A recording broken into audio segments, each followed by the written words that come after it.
Bonjour et bienvenue. S'occuper d'un nouveau-né, c'est une aventure pleine de premières fois.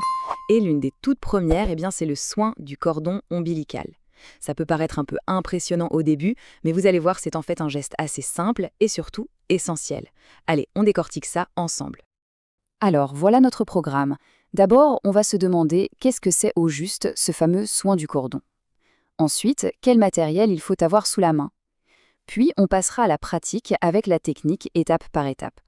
Et on finira avec quelques astuces clés à garder en tête, simples et efficaces. Bon, on attaque avec la première partie. C'est quoi exactement le soin du cordon? Parce qu'avant de se lancer dans le comment on fait, c'est super important de comprendre pourquoi on le fait. Une fois qu'on a saisi le but, le geste prend tout son sens. Alors pour faire simple, le soin du cordon, c'est un traitement stérile. Dans le jargon médical, on parle d'asepsie. Mais qu'est-ce que ça veut dire? Tout simplement qu'on veut garder la zone la plus propre possible. L'idée, c'est vraiment de traiter cette petite plaie pour qu'elle cicatrise bien et surtout pour la protéger de toute infection.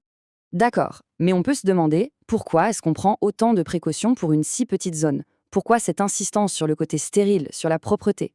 C'est une très bonne question et la réponse, elle est vraiment au cœur de toute cette démarche. Et là voilà la réponse. En fait, l'objectif est double. Premièrement, et c'est le plus important, protéger le bébé contre les infections. Parce que oui, le moignon, c'est une porte d'entrée potentielle pour les microbes. Deuxièmement, on veut aider le cordon à cicatriser proprement et rapidement. Un soin bien fait, ça permet au cordon de sécher, de tomber tout seul et de laisser place à un joli petit nombril. Allez, on passe à la deuxième partie, le matériel nécessaire. Maintenant qu'on sait pourquoi on le fait, voyons avec quoi. C'est un peu comme en cuisine, hein, quand on a tous les ingrédients prêts, la recette est tout de suite beaucoup plus facile et on est bien plus serein. Alors voilà la liste de ce qu'il faut. Bon, certains noms ont l'air un peu sortis d'un hôpital, je vous l'accorde, mais c'est le kit standard pour un soin vraiment bien fait. Pour un soin à la maison, ce qu'il faut surtout retenir, c'est des compresses stériles, ça c'est la base, un produit pour nettoyer, comme l'éther, et un autre pour assécher, comme l'éosine. On arrive maintenant au cœur du sujet, la technique. On va voir ça ensemble, pas à pas. Le plus important, c'est d'y aller en douceur, d'être méthodique et surtout d'avoir confiance. C'est parti.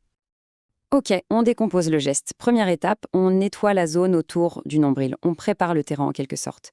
Deuxième étape, et ça c'est un détail qui a son importance, on nettoie la base du cordon en partant toujours du centre vers l'extérieur. Pourquoi?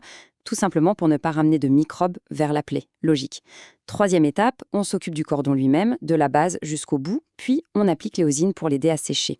Et enfin, quatrième et dernière étape, on protège le tout avec un pansement bien propre. Voilà, c'est une séquence simple, logique et super efficace. Une question qui revient tout le temps, on le fait à quelle fréquence? Eh bien, la règle est simple. On refait le soin dès que le pansement est sale ou mouillé. Et ça arrive souvent, notamment avec les couches. Le plus facile, c'est de l'intégrer dans la routine, à chaque change par exemple. Allez, dernière ligne droite avec les conseils clés. Pour finir, quelques astuces pratiques qui peuvent vraiment faire la différence. C'est ce qui permet de ne pas juste suivre une procédure à la lettre, mais de vraiment comprendre ce qui se passe pendant la guérison. Voici une petite chronologie pour avoir une idée claire du déroulement. On commence les soins dès le premier jour, bien sûr. L'étape qu'on attend tous, c'est la chute du cordon. Ça arrive en général entre le 5e et le 10e jour. Et attention, point très important, une fois qu'il est tombé, le travail n'est pas tout à fait fini.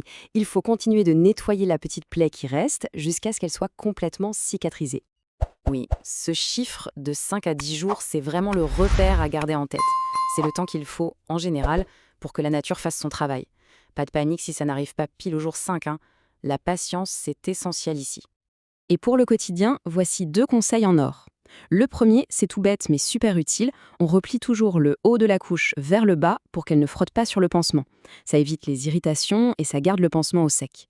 Le deuxième conseil, c'est une confirmation de ce qu'on vient de dire. Même quand le cordon est tombé, on continue de bien nettoyer la zone. La propreté reste la priorité numéro 1 jusqu'à la guérison complète. Cette phrase, elle est tirée du protocole de soins, et je la trouve fondamentale. Montrer à la maman comment faire le pansement. Ça va bien au-delà de la technique. Ça parle de transmission, d'autonomie. Le rôle du personnel soignant, ce n'est pas seulement de faire le soin, mais c'est surtout de donner aux parents la confiance et les outils pour qu'ils puissent le faire eux-mêmes. Finalement, si on résume tout ça, ça tient en une phrase. L'objectif, c'est juste d'apporter des soins attentifs pour une guérison saine. On ne vise pas la perfection d'un geste chirurgical, mais une attention régulière et des gestes propres. C'est cette constance qui va garantir une cicatrisation sans le moindre souci. Et on se quitte avec cette question, pour réfléchir un peu. Finalement, c'est quoi le plus important pour faire ces soins avec confiance? Est-ce que c'est la technique parfaite, la stérilité absolue, ou peut-être que c'est tout simplement la régularité, l'observation et l'écoute de son instinct? Sans doute un mélange de tout ça qui permet de donner des soins avec assurance et sérénité. Merci beaucoup d'avoir suivi ce guide.